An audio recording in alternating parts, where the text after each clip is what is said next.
Just let us study about the phases of the moon. We know that moon reflects the light of the sun. Thus, the visible shape of the moon changes from night to night. As I told you earlier also, moon does not have its own light. It reflects the light of the sun. So, thus, its shape of the moon changes from night to night. In its journey from new moon to full moon, the visible portion increases and the moon is said to wax. When the visible portion of the moon is increases, it is known as wax. That means from the journey of new moon to the full moon, when the portion of the sun increases. And whereas in the journey from full moon to new moon, the visible portion decreases, and the moon is said to wane. Wax means when the visible portion is increasing, and in wane the visible portion is decreasing. The waxing and waning of the moon is known as the phases of the moon, and the waxing and waning are known as the phases of the moon. In fact, the moon is always half dark and half bright, but the angle of view from the earth keeps changing. Yes or no? On the new moon day, the dark hemisphere of the moon faces the earth, whereas on the full moon day, the bright hemisphere is visible to us. So now let us study about asteroids.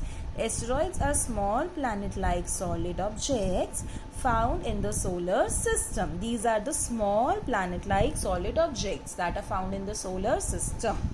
They are also called planetoids or minor planets.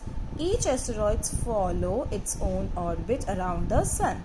The main belt, which has billions of asteroids, lies between the orbit of Mars and Jupiter.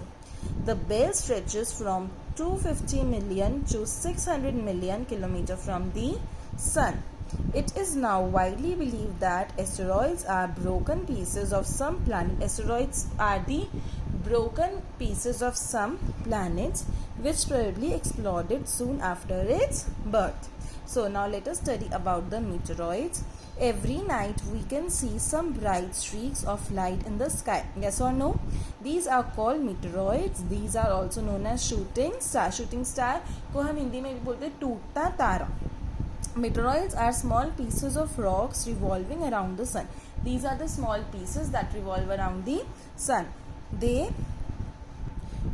presence of meteoroids is in the sky is known only when they enter the Earth's atmosphere. When they enter the Earth's atmosphere, only then we can see them. Obviously, most of them burn up and become gases. Some of them are big and thus are not burnt up completely. और कुछ बहुत ही बड़े होते हैं that cannot be burned completely.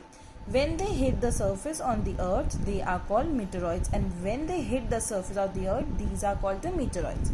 A well-known site in the meteor crater in Arizona State in USA. So now let us study about comets. It is believed that there are about 200 crore comets orbiting the sun.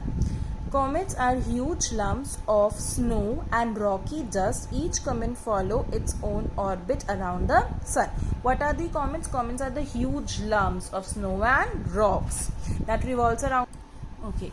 So when comets reach near the sun, they start glowing and develop a long tail like this. You can see long tail. This is a comet. The most famous comet is the Helios comet. It is last seen in 1986. It will appear again after 76 years, that is in 2062. So now let us study about the constellation. A constellation are groups of bright stars in the sky. These are the groups of bright stars in the sky. The people of ancient civilization attributed figures of animals, fables, and mythical beasts to these groups. In ancient days, the constellations were believed to influence the daily life of people on earth. The constellations were used to guide for planting and harvesting crops and slaughtering animals. The most easily recognizable constellation is the Saptarishi, which is a group of 7 stars. This is a group of 7 stars. In ancient times, people used to find the north direction with the help of these stars. The pole star indicates the north. We can locate the position of the pole star with the help of the Saptarishi. Okay, in the previous time when we do not have or don't have, as with the help of the pole star only we can know the direction, as the pole star is always in the north. So see, these are the these are the constellation. This is the Saptarishi constellation that I was talking about, and these are the some constellation. Okay class, so in this class we have studied about the earth and the solar system. If you face any problem, you can WhatsApp me, and please go through these notes and the video. Thank you.